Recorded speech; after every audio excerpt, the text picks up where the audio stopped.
আজকে থেকে তোমাদের ১ বছরের যে জার্নি অর্থাৎ ২০২৪ সালের যে উচ্চ মাধ্যমিক পরীক্ষা তার শেষ। আশা করি তোমাদের আজকের পরীক্ষা সবার খুব ভালো হয়। আগামীতে তোমাদের জীবনের যে লক্ষ্য এবং তোমরা সবাই সফলতা পাও এই কামনা করি। তোমরা তোমাদের জীবনের যে লক্ষ্য সেই লক্ষ্যের চূড়ান্ত পর্যায়ে পৌঁছে যাও। শিক্ষামূলক নানা তথ্য, টিপস, সাজেশন, আপডেট সবার আগে পাওয়ার জন্য অবশ্যই আমাদের এই চ্যানেলটিকে সাবস্ক্রাইব করে রাখো। আজকের আমাদের এই স্পেশাল ভিডিওটি ২০২৪ সালের উচ্চ মাধ্যমিক পরীক্ষার যে ভূগোল প্রশ্নপত্র সেই ভূগোল প্রশ্নপত্রের এমসিকিউ এসকিউ নির্ভুল উত্তর নিয়ে। তো চলো শিক্ষার্থীরা দেরি না করে এই ভিডিওটি আমরা শুরু করছি। প্রথমে আমরা আসি ফার্স্ট কোশ্চেন কি রয়েছে দেখো, আরোহণ প্রক্রিয়া গঠিত একটি ভূমিরূপ হলো পলল বেজনী। নেক্সট কোশ্চেন, পশ্চিমবঙ্গের উষ্ণ প্রস্রবণ দেখা যায় উত্তর বক্রেশ্বরে। নেক্সট কোশ্চেন, উন্মুক্ত সমুদ্র বাতাস বাধাহীনভাবে যে দূরত্ব অতিক্রম করে তাকে বলে কি? উত্তর তোমরা নিশ্চয়ই জানো, তাকে বলে সেচ। আমাদের দেওয়া যে শেষ মুহূর্তের এমসিকিউ এর লাস্ট মিনিট সাজেশনটি ছিল, সেখানে কিন্তু অনেকগুলো কোশ্চেন কমন এসেছে। যারা ভিডিওটি দেখেছো তারা নিশ্চয়ই জানো। নেক্সট কোশ্চেন, মরু ক্ষয়চক্রের শেষ পর্যায়ে গঠিত সমবায় ভূমিকে বলে? উত্তর পেডিপ্লেন। একনত গঠনযুক্ত ভূমিভাগ গড়ে ওঠে লাফিউরিপি জলনিগম প্রণালী। নেক্সট কোশ্চেন, অ্যান্ডিসল হলো একটি ড্যাশের উদাহরণ অর্থাৎ একটি কৃষ্ণমৃত্তিকা উদাহরণ। প্রশমিত বা নিরপেক্ষ মাটির পিএইচ এর মান হলো? উত্তর 7। নেক্সট কোশ্চেন, পৃথিবীর জলবায়ু শ্রেণীবিভাগ করেন? উত্তর ভি কোপেন। একটি ওজন অণুতে অক্সিজেন অণুর পরমাণু কত? উত্তর 3। নেক্সট, শ্বাসমূলযুক্ত উদ্ভিদের একটি উদাহরণ হলো? উত্তর গড়ান। জীববৈচিত্র্য শব্দটি প্রথম ব্যবহার করেন ওয়াল্টার রোজন। হরপাবান সৃষ্টির মূল কারণ হলো? উত্তর মেঘভাঙ্গা বৃষ্টি। নেক্সট কোশ্চেন, ভারতের কেন্দ্রীয় ধান গবেষণা কেন্দ্রটি অবস্থিত? উত্তর কটকে। ভারতের কফি উৎপাদনে অগ্রগণ্য দুটি রাজ্য হলো? উত্তর কর্ণাটক ও কেরালা। ভারতের প্রথম পেট্রোরাসায়ন শিল্পকেন্দ্র স্থাপিত হয়? উত্তর ট্রম্বেতে। নেক্সট কোশ্চেন, ডেট্রয়েট শহরটি যে শিল্পের জন্য পৃথিবী বিখ্যাত তা হলো মোটর গাড়ি নির্মাণ শিল্প। 2013 সালে ভারতে যোগাযোগ ব্যবস্থার অন্তর্গত যে পরিষেবাটি বন্ধ করে দেওয়া হয়েছে সেটি হলো টেলিগ্রাম পরিষেবা। নেক্সট কোশ্চেন, সোনালী চতুর্ভুজ যে 4টি নগরকে যুক্ত করেছে সেগুলি হলো মুম্বাই, দিল্লি, কলকাতা, চেন্নাই। নেক্সট, জনঘনত্ব নির্ণয়ের সূত্রটি হলো? উত্তর কোনো অঞ্চলে একটি মোট জনসংখ্যা ডিভাইডেড বাই ওই অঞ্চলে মোট ক্ষেত্রমান। পারি যে শহরের উদাহরণ তা হলো প্রতিরক্ষা শহর। ভারতের একটি পরিকল্পনা আর অঞ্চলের উদাহরণ হলো উত্তর হলদিয়া অঞ্চল। এরপরে আমরা আসি এসিকিউর সম্পূর্ণ উত্তর নিয়ে। সর্বপ্রথম কি রয়েছে? পর্যায়নের সংজ্ঞা দাও। এটা নানা রকম উত্তর তুমি লিখতে পারো। যে বহির্জাত প্রক্রিয়ার মাধ্যমে ক্ষয়, পরিবহন, সঞ্চয় কাজে সামঞ্জস্য আছে তাকে পর্যায়ন বলে। নেক্সট কোশ্চেন, বাদুড় স্তর কাকে বলে? ভূ অভ্যন্তরের সমবৃত্ত স্তরের উপরিতল থেকে ভূপৃষ্ঠ পর্যন্ত বিস্তৃত বায়ুপূর্ণ অসমবৃত্ত স্তর ভাগকে বাদুড় স্তর বলে। ট্রম্বোলো কাকে বলে? যখন কোনো বাঁধ কোনো একটি দ্বীপকে উপকূলের সঙ্গে যুক্ত করে তখন সেই বাঁধকে ট্রম্বোলো বলে। নেক্সট, রিয়া উপকূল কাকে বলে?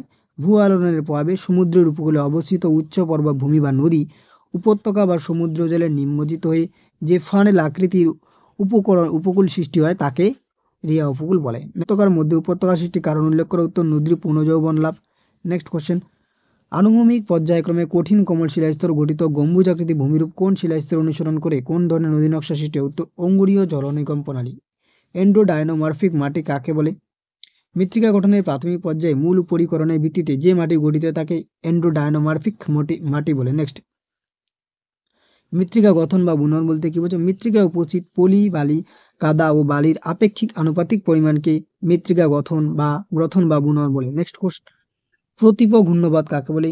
হিমমণ্ডল এবং নাতিশীতোষ্ণ মণ্ডলের অন্তর্গত অল্প পরিসর স্থানের বায়ু শীতল ভয়ে উচ্চচাপ কেন্দ্রে গঠিত হলে সেখান থেকে বায়ু নিম্নগামী বহিমুখী হয়ে ঘুরতে ঘুরতে নিম্নচাপের দিকে যায়, একে প্রতীপ ঘূর্ণবাদ বলে। জেটবাহী প্রবাহের সংজ্ঞা দাও। ট্রপোস্ফিয়ারের ঊর্ধ্বসীমা থেকে অথবা ট্রপোস্ফিয়ারের নিচে অংশের সংকীর্ণ আঁকাবাঁকা পথে প্রবাহিত হলে যে গতি সম্পন্ন করে জেটবায়ু সেটাকে বলা জেটবায়ু প্রবাহ। মুক্ত ভাসমান জলজ উদ্ভিদ ও ভাসমান পাতাবিশিষ্ট প্রথিত জলজ উদ্ভিদ একটি মুক্ত ভাসমান কচুরিপানা, প্রথিত বলা যায় শাপলা, পদ্ম ইত্যাদি। পরিবেশ বান্ধব পর্যটন কি? যে পর্যটন সাধারণত পরিবেশের কোনো ক্ষতি করে না তাকে আমরা বলবো পরিবেশ বান্ধব পর্যটন। পাহাড়ের ঢালে উপযুক্ত ভূমি ব্যবহার কোন ধরনের বিপর্যয় প্রতিরোধে সাহায্য করে? উত্তর ভূমিক্ষয় বা ধস। নেক্সট, চীনের ধানের আধার কোন প্রদেশকে বলা হয়? উত্তর হুনান প্রদেশকে। নেক্সট কোশ্চেন, স্থানান্তর কৃষি কি? সাধারণত বনভূমি অঞ্চলে জঙ্গল পুড়িয়ে বা পরিষ্কার করে যারা সেই অঞ্চলে 2-3 বছর চাষ করার পর সেই স্থানটি ত্যাগ করে অন্য স্থানে চলে যায় সেই কৃষিটাকেই আমরা বলবো স্থানান্তর কৃষি। নেক্সট কোশ্চেন, কাগজ শিল্পে ব্যবহৃত দুটি রাসায়নিক কাঁচামাল কি? Caustic soda, bleaching powder. ভারতের একটি বন্দর ভিত্তিক লৌহ ইস্পাত শিল্পকেন্দ্রের নাম লেখো। অনেকগুলো রয়েছে, যেমন আমরা উদাহরণ দিয়েছি কর্ণাটকের ভদ্রাবতী, বিজয়নগর, অন্ধ্রপ্রদেশের বিশাখাপত্তনম, তামিলনাড়ুর সালেম। নেক্সট, আউটসোর্সিং কাকে বলে? আউটসোর্সিং হলো এমন এক ধরনের ব্যবসায়িক প্রক্রিয়া যার মাধ্যমে কোনো ব্যবসা প্রতিষ্ঠান তার কোনো কাজ চুক্তির মাধ্যমে বাইরের কোনো ব্যবসা প্রতিষ্ঠান দিয়ে করিয়ে নেয়, সেটাকেই বলা হয় আউটসোর্সিং। নেক্সট কোশ্চেন, 2011 সালের জনগণনা অনুসারে ভারতের সর্বাধিক জনঘনত্বপূর্ণ ও সর্বাপেক্ষা জনবিরল। উত্তর বিহার হচ্ছে সর্বাধিক জনঘনত্বপূর্ণ, জনবিরল হচ্ছে সিকিম। নেক্সট, স্থিতিশীল উন্নয়ন কাকে বলে? ভবিষ্যৎ প্রজন্মের নিজস্ব চাহিদা মেটানোর ক্ষমতাকে বজায় রেখে বর্তমান প্রজন্মের চাহিদা মেটানোকে বলে স্থিতিশীল উন্নয়ন। নেক্সট কোশ্চেন, মানব উন্নয়ন কাকে বলে? মানব উন্নয়ন হলো মানুষের জীবনযাত্রার বহুবিধি আর্থ সামাজিক উপাদানে, অর্থাৎ খাদ্য, বাসস্থান, সামাজিক সুরক্ষা ইত্যাদির উন্নয়ন। এরপরে তোমরা বড় প্রশ্নগুলো দেখে নাও শিক্ষার্থীরা। কাস্ট অঞ্চল এসেছে 3টি ক্ষয়জাত ভূমিরূপ। নেক্সট, অ্যাটল কি? তার সাথে কোশ্চেন, স্বাভাবিক ক্ষয়চক্রের যৌবন পর্যায়ের প্রক্রিয়াগুলি। তোমরা কোশ্চেনগুলো দেখে নাও। পরবর্তী প্রশ্ন, মৌসুমী জলবায়ু, ভূমধ্যসাগরীয় জলবায়ু, 3টি পার্থক্য, জীববৈচিত্র্য বিনাশের কারণ, প্রজাতিগত বৈচিত্র্য। নেক্সট, ক্রান্তীয় ঘূর্ণিপাত উৎপত্তি সত্ত্বসমূহ, জলবায়ু উপর লিনেন প্রভাব, বিশ্ব উষ্ণায়ন কাকে বলে? শস্যাবর্তনের সংজ্ঞা দাও, এই পদ্ধতির বৈশিষ্ট্য, শস্য প্রগরতা নির্ণয়ের সূত্র। বিশুদ্ধ অবিশুদ্ধ কাঁচামালের সংজ্ঞা, শিল্পের অবস্থান, এই দুই প্রকার কাঁচামালের ভূমিকা উদাহরণসহ লেখো। পরিবহন ব্যবস্থা, যোগাযোগ ব্যবস্থার মধ্যে পার্থক্য নির্দেশ করো। নেক্সট, জনবিবর্তন তত্ত্বের বিভিন্ন পর্যায়ের বৈশিষ্ট্যগুলি আলোচনা করো। বেঙ্গালুরুকে ভারতের সিলিকন ভ্যালি বলা হয় কেন? সর্বশেষ কোশ্চেন তোমাদের 2024 উচ্চ মাধ্যমিক ভূগোলের প্রশ্নপত্রে ছত্তিশগড়ের খনিজ সম্পদের একটি বিবরণ দাও। 2011 সালে ভারতের আদমশুমারি অনুযায়ী পৌর বসতি শনাক্তকরণের মানদণ্ডগুলি উল্লেখ করে পরিকল্পনা অঞ্চলের সংজ্ঞা দাও। আজকের পরীক্ষা সবার কেমন হলো তা তোমরা অবশ্যই কমেন্ট করে জানাবে।